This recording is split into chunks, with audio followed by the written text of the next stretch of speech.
Steve Lesniak, a 27-year-old freshman baseball coach at Elk Grove High School, was pitching batting practice to his team one day when he was hit in the head by a line drive.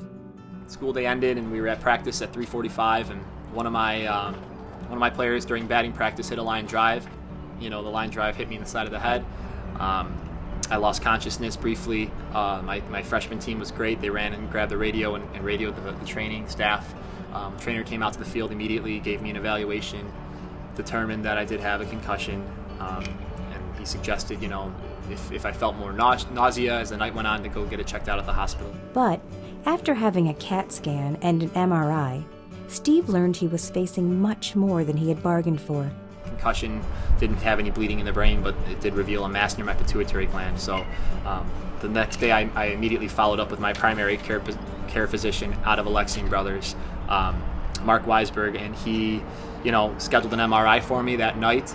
I was able to get in to Alexian for an MRI, which was really a huge bonus for me because I didn't want to miss a lot of work as a teacher, so I was able to get the MRI done that same night, and then the results were obviously following the next day. So Thursday I got the results that the mass was not a tumor that they expected it would be, but it was actually an aneurysm. So from there, things just kind of happened quickly. I wanted to put this behind me. Steve had what we call a giant, partially thrombosed, transitional carotid cavernous aneurysm. What does that mean? Well, let's break it down.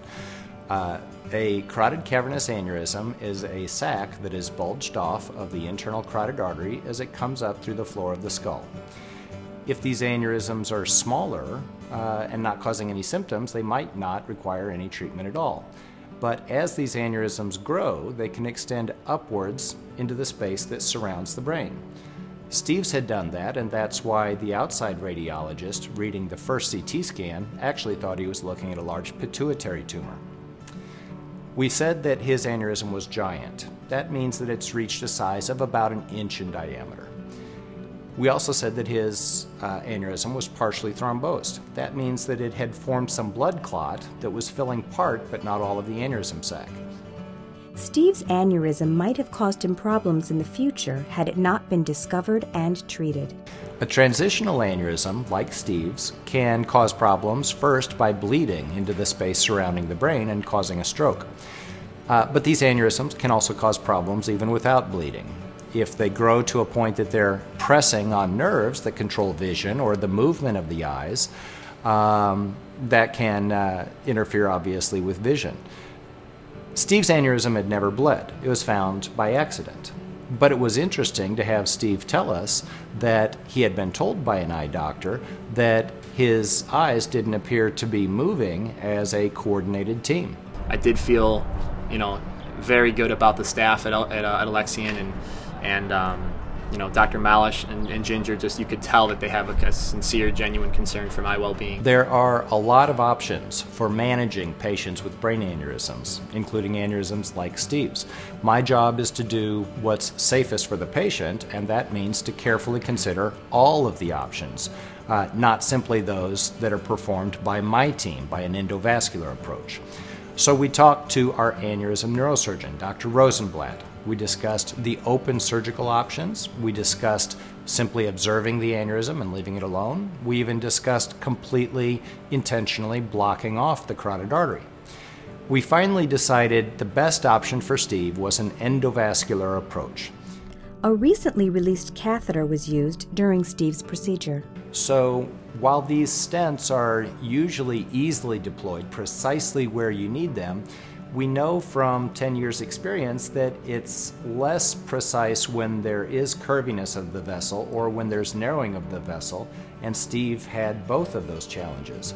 So I discussed this case with the company, Boston Scientific Stryker, that makes the stent, and they made available to us a newer catheter designed specifically for this purpose. I understand it's the first time the catheter was used in the United States to deploy their stent, and the procedure went perfectly.